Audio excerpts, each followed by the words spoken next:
कीजिए matrix to आज हम बात करेंगे। ठीक है, आज जो हमारा, इसलिए हम हेडिंग नहीं डाले हैं, आज हमारा जो है introduction to our syllabus class 10th। ठीक है, ICSE मैथमेटिक्स। तो क्लास 10th का जो है मैथमेटिक्स, क्लास 10th मैथ इस बार थोड़ा चेंज हुआ है। ठीक है, कोरोना वायरस के नाते। ठीक है, तो ये पहले पेपर के बारे में बता दूं आपको। पेपर जो होगा आपका, जो आपका रिटर्न होगा 80 मार्क्स का। ठीक है, अब 20 मार्क्स का आपका होगा प्रोजेक्ट, कुल मिला के होगा 100। ठीक है, 80 मार्क्स होता कैसे है, देखिए ये आपको मैं कंप्लीट इंट्रोडक्शन दे रहा हूँ, बहुत ज़्यादा लंबा वीडियो नहीं करेंगे। ठीक है, कंप्लीट इंट्रोडक्शन का मतलब कि पूरा 10th का जितना मैथ है सारा का सारा, कितने मार्क्स से कहाँ कहाँ क्वेश्चन आते हैं। ठीक है, तो 80 मार्क्स का आपका थ्योरी है। चलिए 80 मार्क्स। ठीक है, कुल 5 सेगमेंट बचे हुए हैं मैथ के। क्लास 10th मैथ जो है ये वर्ड, ये कुछ कितने सेगमेंट में बटे हुए हैं, देखो 2 3 4 5। पहला है आपका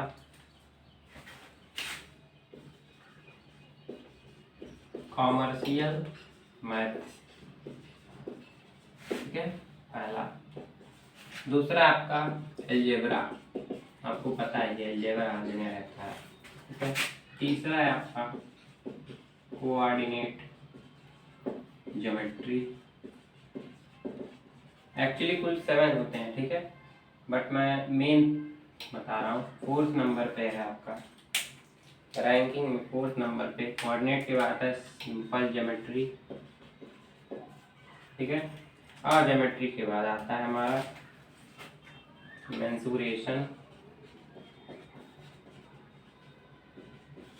मेंसुरेशन के बाद ये एक्सटीरियर सब बता रहे हैं। ठीक है, एक एक टॉपिक है। 6th नंबर पे है ट्रिग्नोमेट्री। ठीक है, ट्रिग्नोमेट्री होने के बाद 7वें नंबर पे है आपका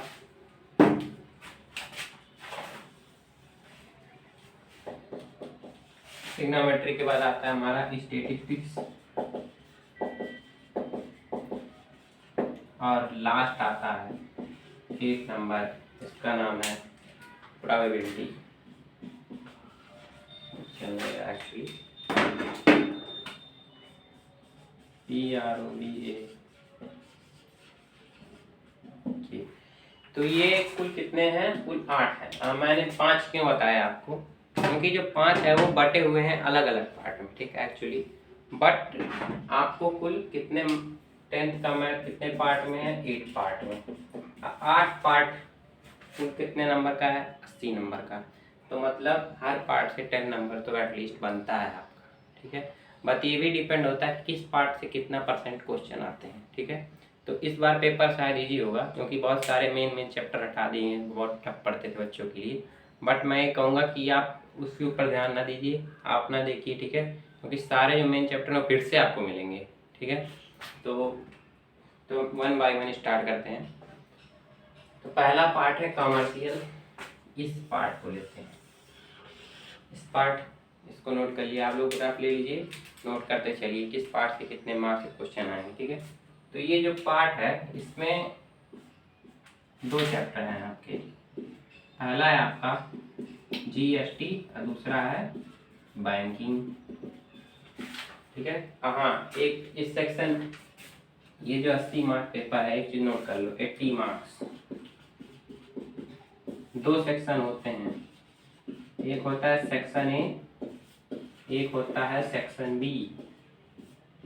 80 मार्क्स। सेक्शन ए जो होता है कंपलसरी होता है। क्या होता है, कंपलसरी। कितने मार्क्स का, 40 मार्क्स। ये होता है कंपलसरी, मतलब आपको 40 में 40 करना है। ठीक है, कहने का मतलब मेरा ये है कि आप 40 छोड़ नहीं सकते, उसमें से आप कोई भी एक क्वेश्चन छोड़ दोगे तो नुकसान जाएगा आपका। ठीक है, अब सेक्शन बी है आपका, इसमें ऑप्शनल होता है। देखिए इसमें आउट ऑफ 7 अटेम्प्ट 4 ओनली। 4 क्यों, क्योंकि हर सेगमेंट जो होता है, ठीक है, 4 क्वेश्चन आपको अटेम्प्ट करने हैं। अब 4 क्वेश्चन में, ठीक है, हमेशा 4 क्वेश्चन में होता है 3 4, ठीक है, यानी हर पार्ट 10 मार्क्स का होगा।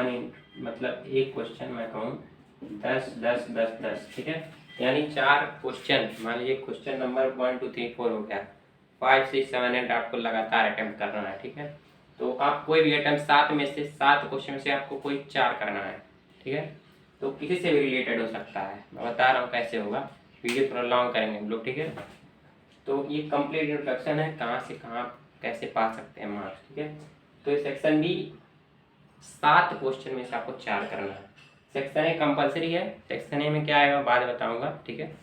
तो ये 80 मार्क्स, आई होप समझ में आ गया होगा आपको। आगे बात करें जीएसटी बैंकिंग, ये जीएसटी जो होता है एक्चुअली इस सेक्शन ए में भी मिलता है, ठीक है। ये होगा 3 मार्क्स का, ये भी 3 मार्क्स का, ठीक है। तो कुल हो गया, मान एक क्वेश्चन इधर उधर हो जाता है 4 मार्क्स का कर देते हैं, थोड़ा लॉन्ग अगर हो गया तो यहाँ से नंबर बनता है 7 मार्क्स। तो यहाँ नंबर डाल देता हूँ मैं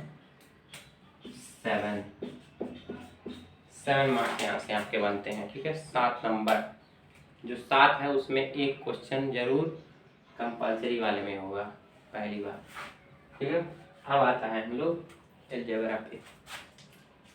हाँ 25% सिलेबस आपका कम हुआ है, बट इसका मतलब ये नहीं ये इस साल का बोर्ड है, अगले बार से तो चेंज हो ही गया एक्चुअली, ठीक है। गवर्नमेंट डिसीजन ले रही है कोरोना वायरस के नाते। तो एक सेकंड पार्ट है अलजेब्रा। अलजेब्रा में कुल कितने चैप्टर हैं, इरेज कर दूँ, यहाँ तक समझ में आया। 7 में से 4 करना है, इसमें 40 मीन्स ये 40 का मतलब हर सेगमेंट 1 2 3 4 10 मार्क के होंगे। कैसे होंगे 10 मार्क, कैसे कैसे होते हैं 3 3 4, मतलब एक क्वेश्चन 3 मार्क है, एक क्वेश्चन 3 मार्क है, एक क्वेश्चन 4 मार्क का, ऐसे होता है बनाते हैं पेपर। तो ठीक है, ऐसे ही 3 3 4 सेक्शन है। सेक्शन बी कैसे होता है, ये भी 3 3 4 होता है, कभी कभार 5 5 होता है, कभी कभार 6 और 4 होता है। बस नोट कर लो, 6 4 बहुत इंपॉर्टेंट, ये हर साल आता है, एक क्वेश्चन फिक्स रहेगा, बता देता हूँ क्या रहेगा वो, ठीक है। तो ये क्लियर हुआ। चलिए ये कमर्शियल नोट कर लो आप, जीएसटी। अब बैंकिंग, बैंकिंग में मैंने पढ़ाई दी है एक्चुअली, बैंकिंग में कुछ नहीं है। यहाँ से है maturity value and deposited money. और जीएसटी सिंपल आपको कैलकुलेशन करना है, ठीक है। गुड सेल्स सर्विस टैक्स पहले तो, अब हाँ एक चैप्टर हटा दिया गया शेयर एंड डिविडेंड, और खुश की बात की बात है आप लोग के लिए, ठीक है। तो ये हुआ कॉमर्शियल हो गया पहला पार्ट। चलिए इसको निकालते हैं। तो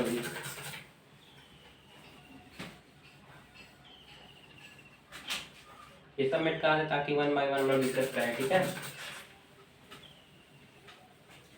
देखिए मेहनत करोगे तभी मार्क्स मिलेंगे फुल में फुल, क्योंकि इस बार चांस ज़्यादा है। स्टेप मार्किंग इस बार बहुत गजब का मिलने वाला है, हर साल की तरह नहीं, बट इस बार थोड़ा गजब मिलेगा, क्योंकि ड्यू टू कोरोना वायरस, ठीक है। आप लोग ऑनलाइन ही पढ़ रहे हो एक्चुअली, ठीक है। तो अब आते हैं हम लोग सेकंड सेक्शन पे, हमारा अलजेब्रा। सेकंड हमें डिस्कस करना है अलजेब्रा। देखिए अलजेब्रा में क्या क्या पढ़ना है। अलजेब्रा में बहुत सारे चैप्टर है, ये मोस्ट इम्पॉर्टेंट है, मोस्ट इम्पॉर्टेंट, इसमें ज़्यादा मार्क्स आते हैं। मतलब 80 में से आपको 25 प्लस तो आते हैं, मतलब 80 मार्क्स में से 25 तो अलजेब्रा के आते हैं एक्चुअली, ठीक है। तो अलजेब्रा 20 के ऊपर आते हैं, 20 25 के बीच में, यहाँ नोट कर देते हैं 20 to 25 कैसे होते हैं ये देखिए। तो बताता हूँ, अलजेब्रा जो डिवाइड है वो कितने पार्ट में डिवाइड है, 1 बाई 1। पहला है आपका linear inequality, linear inequation. Linear equation कितने मार्क्स का हो सकता है, या तो 3 होगा और 4, 3 या 4 मार्क, एक क्वेश्चन रहता है, ठीक है। वो हमेशा सेक्शन ए में रहता है, ये भी नोट कर लो, इसको मैं रेड से बना देता हूँ। जो मैं रेड बना रहा हूँ जान लो सेक्शन ए में रहता है, ये सेक्शन ए में आएगा आपका 3 या 4 मार्क्स का एक क्वेश्चन रहेगा छोटा सा। ऐसे में बना दे रहा है क्वेश्चन, एक्चुअली ऐसे दिया रहेगा 3x-4, ठीक है, लेस देन और equal to 5 whole 1/2, greater than equal to ऐसे दिया रहता है 1 होल 1/2, ऐसा क्वेश्चन बना के दे देते हैं, ठीक है। तो यक्स का वैल्यू पूछते हैं और यक्स को सॉल्यूशन ग्राफ में भी लाना पड़ता है, ठीक है। तो इस टाइप क्वेश्चन आते हैं लीनियर इक्वेशन। अब एक अगला चैप्टर इसके बाद जस्ट वो आते हैं quadratic equation in one variable. इसमें आपको क्या करना है, इसमें ये आपके होता है इस बार ये क्वाड्रेटिक इक्वेशन जो होता है कम से कम होता है आपका 7 मार्क्स का या 8 मार्क्स मान लेते हैं, ठीक है, 7 और 8, ठीक है। इसमें क्या क्या क्या पूछते हैं, इसमें इसके अंतर्गत में, ठीक है, पहला आपको डायरेक्ट पूछ लेता है कभी कभार, ठीक है। 5 पार्ट है इसके। पहला डायरेक्ट आपसे सभी बच्चों से पूछता है एक टॉपिक, नंबर 1, नंबर 2, नंबर 3, कुल 4 ही हैं एक्चुअली।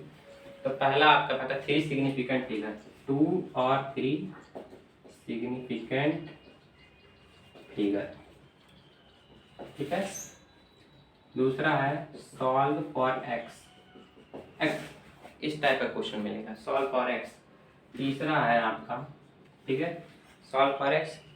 तीसरे टाइप का क्वेश्चन आता है आपका डिस्क्रिमिनेंट, जो आपने पढ़ा है डेल्टा b² - 4ac = 0, इस टाइप का, या b² - 4ac > 0, real root equal root पढ़ा दिया मैंने एक्चुअली।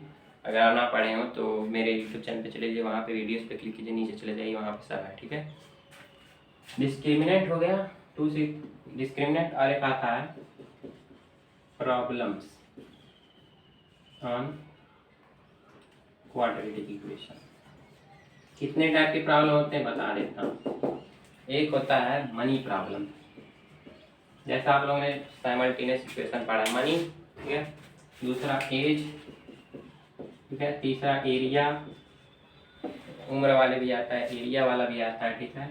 और एक है आपका, नोट करते चलिए, मनी, एज, एरिया, उसके बाद आता है लेंथ, ब्रेथ, सब आता है ये, ठीक है।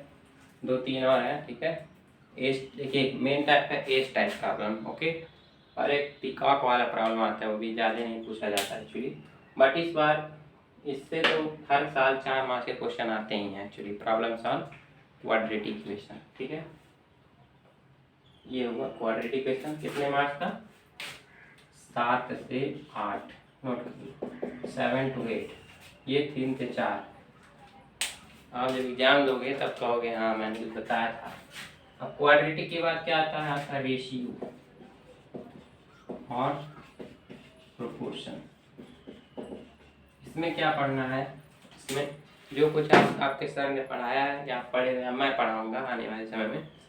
तो रेशियो प्रोपोर्शन में क्या है, देखिए रेशियो प्रोपोर्शन में आप कंटिन्यूड प्रोपोर्शन पढ़े हो, मीन प्रोपोर्शन पढ़े हो, ठीक है, प्रोपोर्शन भी पढ़े हो, proportion, continued, mean proportion, convertendo, invertendo, alternendo, componendo, dividendo, componendo, dividendo, ये सब पढ़े हो आप, ठीक है। तो इसमें मेन है, ये भी कम से कम 7 मार्क्स का, 3 + 4, 2 क्वेश्चन होते हैं इसके, ठीक है, 7 मार्क्स। ये 7 to 8 रेंज, और ये 3 से 4, ठीक है। तो अभी सब जोड़ के बताता हूँ कितना होगा। रेशियो भी हो गया, उसके बाद था फैक्टराइजेशन। फैक्टराइजेशन मैंने पढ़ा था, इस बार पॉलिनोमियल का है। पॉलिनोमियल में क्या है, main factor theorem, remainder theorem, यही है ना सिलेबस में, फैक्टर थ्योरम, रिमाइंडर थ्योरम, और तीसरा है फैक्टराइजेशन बाय फैक्टर थ्योरम। ये एटलीस्ट आपके ये भी रहता है 3 से 4 मार्क्स का, ठीक है। तो यहाँ पे नोट हुआ 3 से 4 मार्क्स। अब देखो फैक्टराइजेशन हो गया, उसके बाद एक चैप्टर आता है बहुत मोस्ट इजीएस्ट चैप्टर, सबसे पहले पढ़ाया जाता है उसे मैट्रिक्स। मैट्रिक्स से आप क्या आते हैं, देखिए मैट्रिक्स में क्या क्या पढ़ना है आप लोगों ने पढ़ ही चुके होंगे, ठीक है। ये देखिए row matrix, column matrix, addition of matrix, subtraction of matrix, multiplication of matrix, बस इतना है सिलेबस में है। मल्टीप्लिकेशन इज द मेन, ठीक है। तो इस टाइप के रो मैट्रिक्स क्या होता है, एक्स वाई जेड, ठीक है, ये रो में। कॉलम क्या है, सॉरी और थोड़ा बनाते हैं, एक्स वाई ए बी, ठीक है। तो आपके सिलेबस में क्या है, मैट्रिक्स 2x2 ऑर्डर का। एक्चुअली आपके जितने भी क्वेश्चन पूछे जाएंगे सबके सब 2x2 ऑर्डर के होंगे, ठीक है। मैट्रिक्स भी क्लियर हो गया। चलिए ये कितने मार्क्स का होता है सर, ये होता है 3+4, एक्चुअली इतना ही आता है, ठीक है। एक क्वेश्चन रहेगा आपका सिंपल एक्स का वैल्यू निकालने का, याद कर लो, सॉल्व फॉर एक्स, और एक टू में मैट्रिक्स फाइंडिंग, मतलब ऐसे तो क्वेश्चन रहेगा कुछ ऐसे, देखो X Y Z into A is equal to 1 2 3 1 2 2 4 find matrix, यहाँ पे डायरेक्ट मैट्रिक्स फाइंड करने वाला, तो ये कितना होगा 3+4। अब जो चैप्टर है उसका नाम है AP एंड GP, देखिए ये होता है 10 मार्क्स का, 10 marks, 7 to 10 marks, actually 7 to 10 marks. AP में क्या है, जनरल टर्म और sum of nth term, nth term का sum Sn = n/2 a + l, आप लोगों ने पढ़ाई होगा। और general term a + n - 1 × d, formula आपको पता है। GP में क्या है, इसमें भी जनरल टर्म और दूसरा sum of nth term a × r⁻n-1, general term पता है, सम भी पता है, a × 1 - r⁻n / 1 - तो ये तब होता है जब r > 1 > 1, ये सब केस आपको पढ़ ही चुके हैं। AP GP हो गया, तो 7 से 10 मार्क्स हो गए, ठीक है। तो हाँ एक चीज़ यहाँ नोट करने वाली, नोट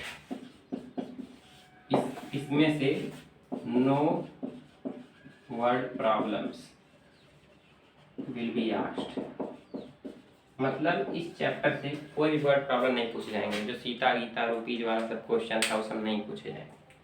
तो अलजेब्रा मोस्ट इम्पॉर्टेंट है, 25+, देखो जोड़ लो, मान लो 3, ठीक है, 7 10, ठीक है, और यहाँ से एक्चुअली 3 आते हैं, बट मैं लिख दी 13 और 3 16 23, हाँ 25+ तो आते हैं, तो ये इम्पोर्टेंट सेक्शन है। तो इसको मैं कर देता हूँ यही वीडियो पे, यहीं कर देता हूँ ख़त्म एक्चुअली, ठीक है, क्योंकि वीडियो बहुत ज़्यादा लॉन्ग है, आप लोग परेशान रहेंगे। अलजेब्रा हुआ खत्म, अलजेब्रा मेन था मेरा, अगला बता रहा हूँ, ठीक है, अगली वीडियो में। ओके बाय, बने हमारे साथ।